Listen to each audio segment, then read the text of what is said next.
오늘은 인생과 행복에 대해서 세 가지를 같이 살펴보고 오늘은 나누겠습니다. 첫 번째, 우리 인생은 수고하고 무거운 짐을 지고 가는 삶입니다. 10절을 보시기 바랍니다.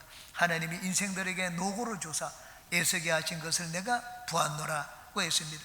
앞에서 사람들이 하는 이 모든 일들, 이런 일들은 내가 그것을 하면은 이제 더 이상 수고하지 않을 것 같은데 처음도 수고를 하고 나중도 수고를 하고 씨를 뿌릴 때도 수고를 하고 나중에 수확을 할 때도 수고를 하고 태어날 때도 생명이 태어날 때도 수고를 하고 생명이 죽을 때도 수고를 한다고 했습니다. 이 모든 것을 보니 세상의 모든 일은 하나님께서 사람에게 수고하라고 지으신 짐이라고 했습니다. 예수님은 우리 인생의 실상에 대해서 분명하게 말씀을 해주셨습니다. 마태복음 11장입니다. 수고하고 무거운 짐진 자들아 다 내게로 오라 내가 너희를 쉬게 하리라 말씀을 했습니다. 우리 인생은 수고하고 무거운 짐을 지고 가는 인생이라고 말씀을 했습니다. 우리 인생의 실상은 수고하고 무거운 짐을 지고 가는 삶입니다. 궁궐에서 살면 어떻습니까? 맛있는 거 먹고 거기서 아주 즐거움을 누릴지라도 수고하고 사는 인생입니다. 초막에서 사는 인생도 마찬가지입니다. 우리가 인간으로 태어나면 만물보다 행복하고 기쁘고 즐겁게 살 것 같은데 그렇지 않습니다. 요즘 어린아이들을 보니 너무 불쌍해 보입니다. 제가 어릴 때는 그래도 동네 아들끼리 막 재미있게 구슬치기도 하고 딱지치기도 하고 재미있게 놀았던 기억이 납니다. 집에 저희 아버님이 돌아오면은 저는 항상 구슬을 가지고 아버지에게 반 나누어주고 거기서 구슬치기를 방 안에서 했던 기억이 납니다.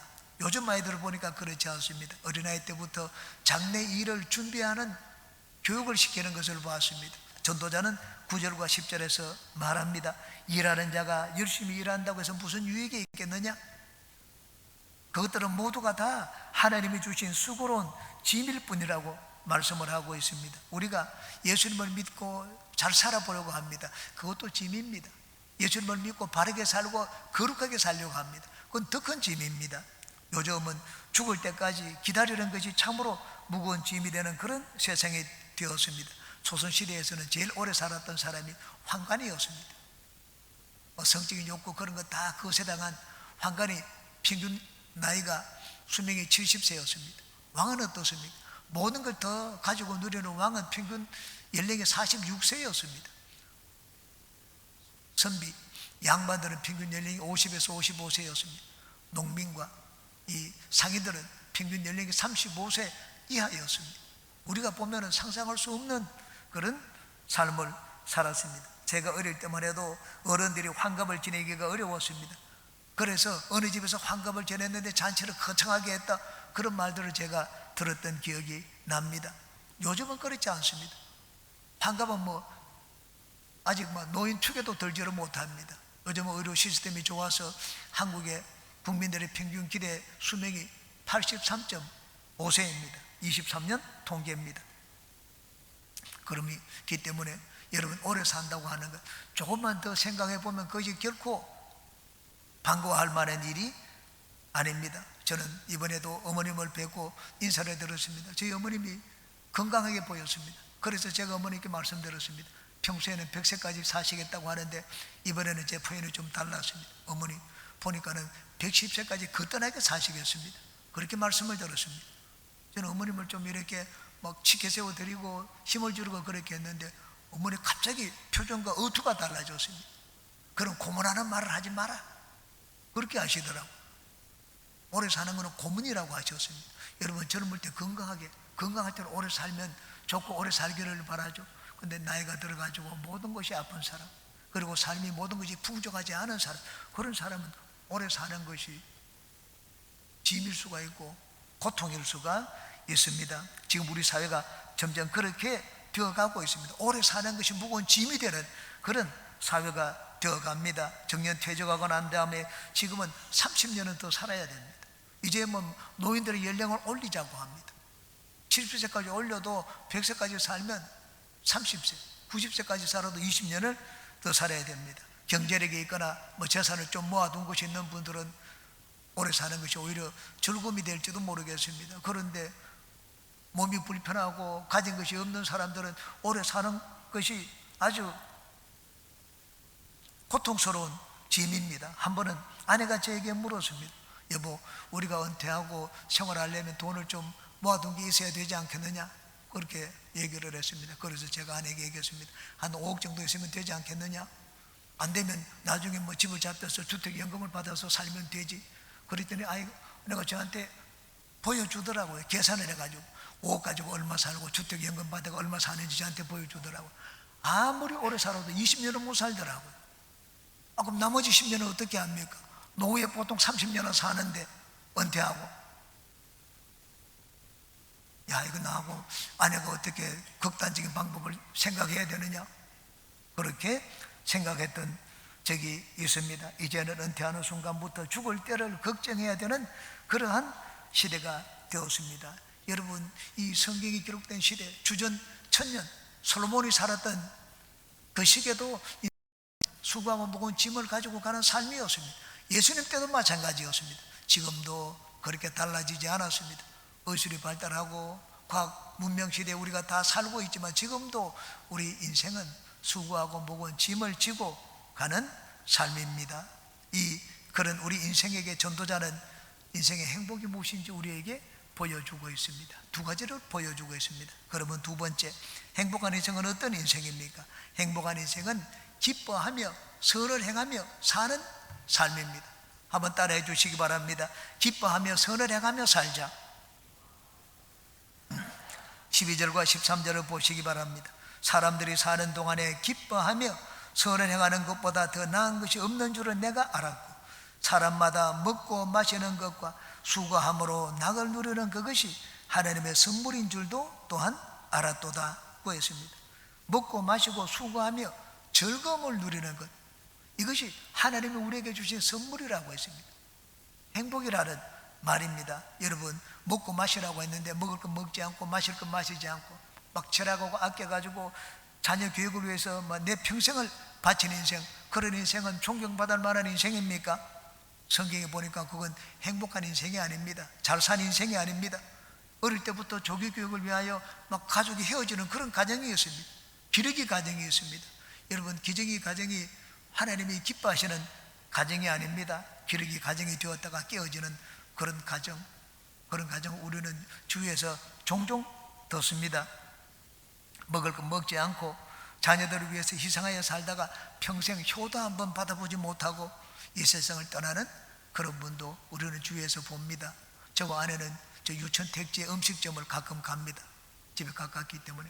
음식점을 가면 그 사장님 부부가 음식을 하는데 남자분이 70이 넘은 분입니다. 어깨가 굽었습니다. 이 비닐을 덮고 이 음식을 갖다 주는데 너무 보기가 안 되어가지고 불편하게 그 몸으로 서브라 하는 걸 보고는 우리가 가져와서 막 깔기도 하고 음식도 나르고 하기를 합니다. 제가 그 사장님에게 한 번은 말씀을 들었습니다. 나중에 얘기를 하다 보니까는 그 일대 땅이 전부 이분 것인 걸 알게 되었습니다. 앞에 있는 식당도 자기 세준 거고 옆에 있는 카페도 자기 땅이고 그리고 주변에 있는 많은 땅이 몇천 평 되는지 모르겠습니다. 전부 이분 땅이더라고요. 제가 그 식당에 가면은 그분에게 늘 얘기를 합니다. 사장님, 이렇게 일하지 말고 이제는 놀러 다니고 즐겁게 인생을 사세요. 우리 부부가 여행 다니고 일하지 말고 즐겁게 인생을 살라는 말을 했습니다. 돈이 아직까지 없다고 그러더라고. 땅 파세요. 여기 얼마나 비싼 땅입니까? 유천택지에 100평만 팔면은 몇천 평 되는데 100평만 팔면은 평생 즐겁게 살지 않습니까? 그랬더니 이분이 얘기를 하더라고. 아직도 일을 해야 된다. 왜 일을 해야 됩니까? 서울에 아들이 있는데 아파트 불입금이 아직 남았다고 그러더라고요. 몇 년을 더 일해야 된다는 말하는 것을 들었습니다. 저는 막 그 말을 듣자 화가 났습니다. 이 서울의 아들을 찾아가가지고 멱살을 잡고 너 당장 전화해가지고 너 부모님께 돈 보내지 말라고 얘기해라. 그렇게 말하고 싶더라고요. 그렇게 자기 인생을 완전히 포기하고 그렇게 인생을 사는 걸 봤습니다. 성경은 그렇게 말씀을 하지 않습니다. 먹고 마시라고 했습니다. 수고함으로 즐거움을 누리는 그것이 하나님의 선물이라고 말씀을 했습니다. 이 땅은 어차피 우리는 다 수고하고 무거운 짐을 지고 사는 인생들입니다. 그런데 그런 삶에서 하나님이 우리에게 먹고 마시는 기쁨을 주시고 수고하고 얻는 즐거움을 주셨습니다. 내가 수고했으면 나의 수고로 즐거움을 누리며 사는 것이 행복한 인생입니다. 그러므로 여러분 혹시 마음에 내가 자식을 재산을 모아가지고 우리 자식에게 좀 물려줘야 되겠다 그런 생각하는 분은 즉시 생각을 바꾸시기 바랍니다. 하나님이 원하시는 생각은 아닙니다. 인생을 잘 사는 것도 아닙니다. 여러분이 죽을 날짜를 대강이라도 계산을 해보세요. 날짜 계산을 해서 인생을 나누어 보세요. 내가 한 달에 얼마를 쓰면 되겠다. 재산 처분해가지고 한 달에 얼마씩 쓰시기 바랍니다. 이제 은퇴할 때가 되었으면 더욱더 마찬가지입니다. 은퇴할 때가 되신 분들은 남을 위해서 살지 말고 이제는 내가 수고하고 모은 재산 나의 즐거움을 위하여 살아야 됩니다. 성경은 말씀을 하시기를 그것이 하나님의 선물이라고 말씀을 했습니다. 하나님이 여러분에게 주신 행복의 원리를 따라 인생을 사는 모든 분들이 되시기 바랍니다. 그리고 12절에 말씀을 하시는 것처럼 행복한 인생은 기뻐하며 선을 행하는 삶이라고 했습니다. 하나님이 우리에게 주신 제일 큰 행복은 기쁨입니다. 기쁨은 하나님이 우리 인간에게 주신 선물입니다. 저는 우리 강아지 미키와 15년 동안 같이 살았는데 그 얼굴에 한 번도 웃는 낯을 못 봤습니다. 한우, 나도 잘 먹지 않는 한우를 줘도 웃지도 않더라고요. 맛있다 기뻐하는 걸 못 봤습니다. 꼬리만 살랑살랑 흔들 뿐이지 기쁨의 감정을 표현하는 것을 한 번도 보지를 못했습니다. 기쁨은 하나님이 인간에게만 주신 최고의 선물입니다. 우리가 최고의 행복을 느낄 때입니까? 기뻐할 때입니다. 어린아이 때가 제일 행복합니다. 왜? 제일 많이 웃고 제일 많이 기뻐하기 때문입니다. 이제 나이가 들수록 그 얼굴의 기쁨이 사라집니다. 그 마음속에 염려와 근심이 기쁨을 자꾸 몰아내기 때문입니다. 그러므로 여러분의 염려 근심이 자꾸 마음에 들어올 때 염려 근심을 자꾸 밀어내시기 바랍니다. 염려 근심을 자꾸 예수님께 밀어내세요. 예수님께 바랍니다. 예수님이 우리에게 주신 선물은 기쁨입니다. 여러분 염려 근심에게 여러분의 기쁨의 선물을 빼앗기지 않는 여러분 되시기를 바랍니다. 예수님이 우리에게 주신 것은 기쁨입니다. 세상 재물이 우리에게 즐거움과 함께 근심을 겸하여 줍니다. 그리고 또한 우리가 기쁨을 얻기 위해서는 선을 행해야 됩니다. 기뻐하며 선을 행하며 살라고 말씀을 했습니다. 그러므로 여러분은 할 수 있는 대로 여러분의 것을 나누어서 다른 사람에게 유익을 주는 선을 행하며 사는 여러분 되시기 바랍니다. 작은 일이지만 우리 교회는 한 달에 한 번씩 짜장면 나누어주기 행사를 합니다. 지난 겨울 2달, 석 달 동안 우리는 그 행사를 못했습니다. 이제 3월달부터 다시 그 봉사를 시작을 할 것입니다. 그 봉사하는 분들 미리 와가지고 막 양파를 까는데 눈물이 나고 눈이 맵습니다. 그런데도 조금도 원망하지 않고 막 기쁨으로 그 하는 걸 봤습니다. 어떻게 이렇게 할 수가 있을까? 여러분 우리가 다른 사람을 위해서 인생을 살게 되면 하나님이 우리에게 보상을 주십니다. 그 보상이 마음이 솟아나는 기쁨의 샘물입니다. 이 땅에서 짧은 인생을 살면서 우리가 가장 잘 사는 길은 어떤 인생이겠습니까? 그건 선을 행하며 사는 인생입니다. 예수님이 말씀을 하셨습니다. 요한복음 5장입니다. 선한 일을 행한 자는 생명의 부활로, 악한 일을 행한 자는 심판의 부활로 나오리라. 선한 일을 나중에 예수님과 함께 영원히 부활의 생명을 얻어 같이 산다고 말씀을 했습니다. 그러므로 할 수 있는 대로 많은 선을 행하며 사는 여러분이 되시기 바랍니다. 그래서 이 땅에서 기쁨을 누리며 천국에서 주님이 주시는 상급을 예배해 놓으시는 여러분의 인생이 되시기를 주님의 이름으로 축원합니다. 마지막 세 번째입니다. 행복한 인생은 영혼을 사모하며 하나님을 경외하는 삶입니다. 한번 따라 하시기 바랍니다. 영혼을 사모하며 하나님을 경외하며 살자. 영원한 세계를 보는 눈을 가진 자가 진정 행복한 인생입니다. 11절을 한번 보시기 바랍니다. 하나님이 모든 것을 지으시되 때를 따라 아름답게 하셨고 또 사람들에게는 영원을 사모하는 마음을 주셨노라. 하나님이 하신 모든 일이 아름답습니다. 하나님 우리에게 이 심으라고 할 때는 심는 행동이 아름답습니다. 거두라고 할 때는 거두는 것이 아름답습니다. 여름에는 잎사귀가 무성한 것이 아름답고, 가을에는 낙엽이 져서 그냥 잎사귀가 다 떨어지는 것이 아름답습니다. 아니, 왜 잎사귀가 떨어집니까? 잎사귀가 떨어지지 않으면 겨울에 얼어서 죽습니다. 하나님이 모든 것을 아름답게 행하십니다. 우리에게 하나님이 때가 되어서 데려가지 않으면 어떻게 됩니까? 우리가 생명을 주시고 때가 되어서 안 데려가면 저희 어머님이 저한테 얘기하신 것처럼 너무 고통스러울 것입니다. 그리고 남아있는 모든 사람들에게는 무거운 짐이 되지 않겠습니까? 그래서 하나님이 우리에게 생명을 주실 때는 생명을 주신 기쁨을 주시고, 데려갈 때는 데려가서 또 우리에게 기쁨을 주십니다. 어저께 반려견들을 위한 추모글에 많은 추모글에 이 내용이 있는 걸 봤습니다. 누구야?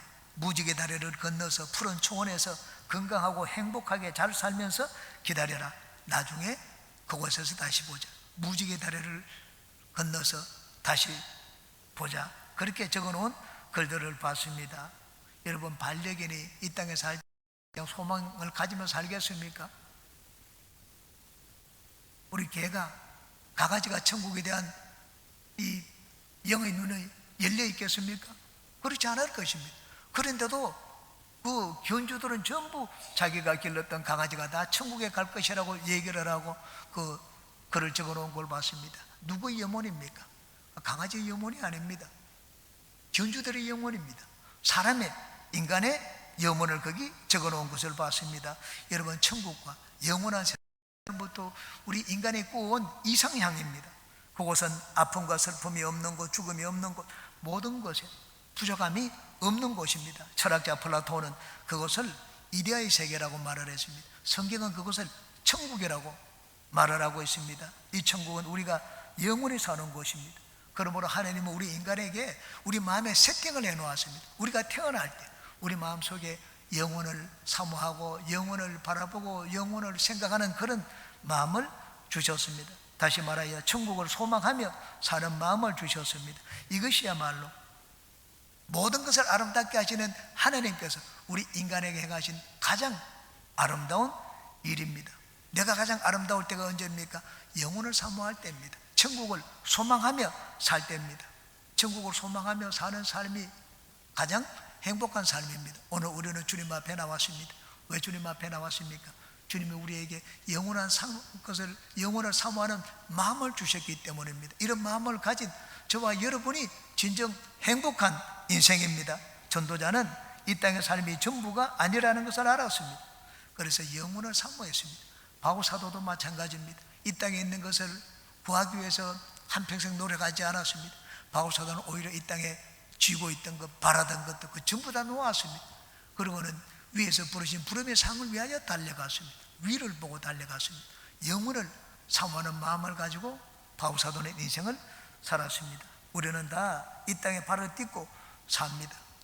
이 땅에 발을 딛고 살지만 이 땅을 바라보고 사는 인생은 결코 행복을 얻을 수가 없습니다. 이 땅에 발을 딛고 살지만 하늘을 바라보고 위를 바라보고 영혼을 바라보고 사는 우리가 행복한 인생을 사는 자입니다. 그런 삶을 사는 우리 모든 분들이 되시기를 주의 이름으로 축원합니다. 그 뒤에 또 보니까 행복한 인생은 하나님을 경외하는 인생입니다. 14절 보시기 바랍니다. 하나님께서 모든 것은 영원히 있을 것이라 그 위에 더할 수도 없고 그것에서 덜할 수도 없나니 하나님이 이같이 행하심은 사람들이 그의 앞에서 경외하게 하려 하심인 줄을 내가 알았도다. 하나님이 왜 이렇게 일을 행하십니까? 하나님이 왜 내가 뜻하는 대로가 아니고 이렇게 일을 행하십니까? 하나님이 일을 행하시는 방법이 어떤 것입니까? 15절에 있는 것처럼 과거에 있는 것이 지금도 있고 장차 미래에 있을 것도 과거에 있던 일이라고 했습니다. 우리 할아버지가 죽었습니다.